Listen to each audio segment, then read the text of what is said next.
So, generative AI really is kind of foundational technology that you can leverage across a lot of use cases. And I think it starts really with all the kind of being an assistant for your kind of creative needs, right? So, we already see this as, helping to create content, be it text or videos or audio or images. But this then transitions into being your co-pilot for coding, for research, for summarization, for read things on your behalf and summarize it for you. And then transitions into, I think, really more interesting use cases like personalized tutor, right? Something where you have an AI that actually tracks how you're learning and adjusts such that you learn fuller, better, faster. And so Khan Academy is, for example, doing really interesting work there. So it's a wide variety of those, and then that will transition into becoming actually one level lower, where it will be actually the traditional use cases of SaaS software or interactions between companies which are powered by AI under the hood, but it's not actually in front of you, right? So it may be that instead of building a new SaaS software company, right, you can just describe the business process and it gets generated and fully runs automatically without needing to have a new company, right? So things like that is it's a wide variety of use cases, and we'll be also discovering new things as things go.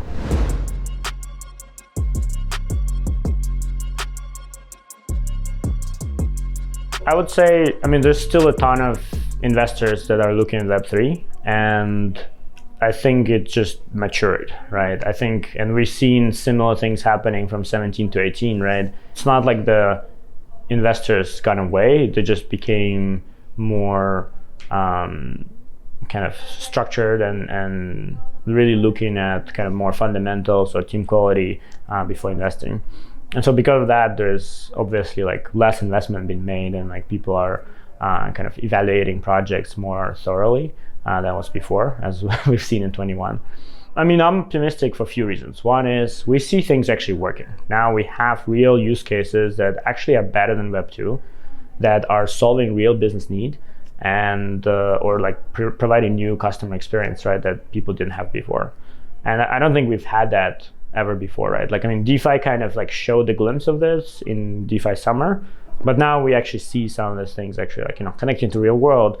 I mentioned near tasks, creating marketplaces that anybody can participate, that are better for both sides. And so I think that is really kind of shows that as those products mature and become kind of dominant players in their markets, right? Not in Web3, but in actual data crowdsourcing or payments or that are powered by blockchain, we'll see more and more of that adoption. So it's just it's not going to be this explosive, kind of hype adoption. It's really more about real businesses being built and grown and actually generating revenue. And they are powered by Web3 underneath and kind of creating more either marketplaces or more composability between pieces. So I think, the payments is the first one that everybody talks about. I think we now see the real change, right? So we just saw Visa using stablecoins. We just on Near, a Kaiching just launched and became top #1 app on Dap Radar. They have millions of users kind of coming in, starting to use it for payments, for micropayments. And they chose Near because it's cheaper than using Stripe. They're literally business decision. Stripe is 2.7% plus 50 or 25 cents. Near is fraction of a cent.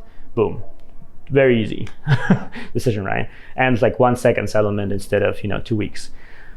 Second one, I think, as I mentioned, marketplaces, right? So right now we have everything from eBay and similar to kind of marketplace like Airbnb, Uber, gig marketplaces, right? All of them right now have there's a company that operates a marketplace. They have a ton of kind of expense and work to do market expansions. They need to do a lot of things to really kind of coordinate this. Global marketplaces with payment network underneath, right, actually solves most of their problem, right? Building an Uber-like company on top of blockchain is way easier and way cheaper to operate, right? So this just solves a lot of problems that you would need to do. And again, NearTask is a great example because it's a marketplace for doing gig work. And for a while we just had an experiment smart contract on Near that just ran this marketplace. It had 0 employees, 0 cost, and just operated with 2,000 people working on it daily. right? So stuff like this is just like it's possible now with blockchain, and I think that will be a big change. And finally, the kind of creator economy social part is where I think a lot of interesting things will be happening. I mean, we saw FriendsTech, we see some like Land and other folks kind of experimenting. I think that's a really interesting new way of how creators can have their audience more directly and not be bound to any specific platform, and monetizing or engaging with them in different ways. And so I think that it'll take a little bit longer to mature, but that's a really kind of powerful use case. So I think it really depends on the definition of metaverse, right? I think the definition of metaverse kind of where, you had this, like Ready Player One, where you have, you jump between different gaming worlds with your sword, and that probably is like very, like if you talk to game developers, they don't want that. Nobody wants, the sword to go between different worlds. It's actually very complicated from game design perspective. I think that there will be things like, Minecraft kind of versions that are maybe more, a constructor where people can build their own things, like user-generated content, where there's ownership with NFTs and things like that, but it's not will be about that. It'll be about like how interesting and exciting you can build the kind of world within a specific set of constraints. I think from my perspective, we're already in metaverse, right? We're already spending most of our time on our phones in kind of digital world. Like our digital life is actually, bigger and richer potentially than our physical. And so I think the question really is like, what is metaverse? And so I think for me, it's more about that like aspect. Is not about the 3D VR goggles stuff, but really about like more social interactions and everything moving into more digital realm, as well as having this ownership and kind of social interactions happening through decentralized identity, decentralized computing. So we have a whole slew of things. We're going to be kind of talking more about this in coming months. But so a very specific thing that's coming out is so-called fast auth. So fast auth we launched in May, kind of in limited form on near.org. So this is a way for users to sign up. They just enter email, do Face ID or fingerprint, and they have a blockchain account. And they can start using blockchain without onboarding, installing wallets, seeing private keys, seed phrases, don't need tokens to start using it. So that's kind of we built that, we launched on near.org. We have, over 20,000 people signed up. We have like really good onboarding rates. Now we're turning that into a service that everybody can use. And so the idea there that any other app can actually integrate that and become onboard all of their users, including that you can actually onboard all the existing users you have if you have their emails into the system without them doing any additional work. And then this will expand into what we call FastAuth multi-chain. So this is where your FastAuth account actually can act on other chains as well, not just on Near. And so we're going to be expanding that and kind of providing that. And this really overlaps with what we have with frontends. So we have decentralized frontends, blockchain operating system.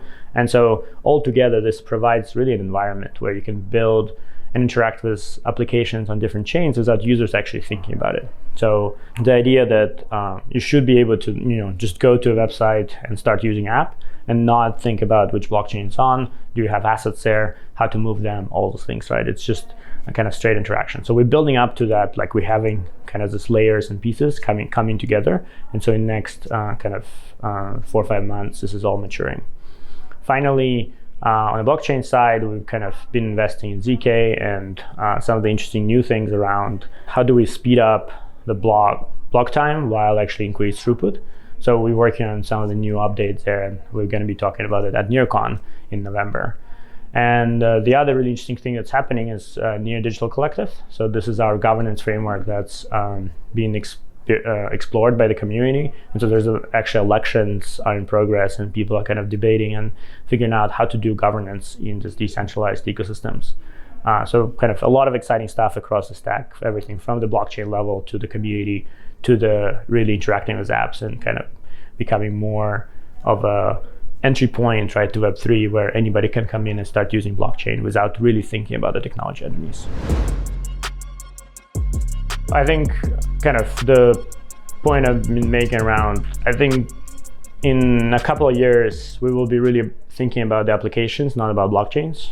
And so users really will kind of interact with either application or super apps even, where you have lots of different experiences combined into one place. And so the blockchains will be just powering kind of on the back end, and they will be important. They provide a lot of security, but zero knowledge and kind of some of the new technologies that's coming up will actually mitigate a lot of the risks that right now we see when we evaluate blockchains, right? So like, hey, it's less decentralized, etc. Well, if you have a zero knowledge proof, actually it provides you security now that you can rely on this blockchain. So there's like new piece of technologies that gonna kind of make the blockchain space more unified and block space cheaper. And it will be more about the applications and kind of access layer and attention layer, as well as identity. And so this is why we focused on kind of fast auth identity onboarding, as well as front ends and retention there. And this front end framework really allows to build super apps, like a super app framework, where you can have DeFi aggregator for all the DeFi apps on all the chains and all the layer 2s and layer 1s really in one place, and kind of really easy to maintain that. And so this is where we see kind of the future coming, and kind of we're building pieces of that together with other partners in the ecosystem.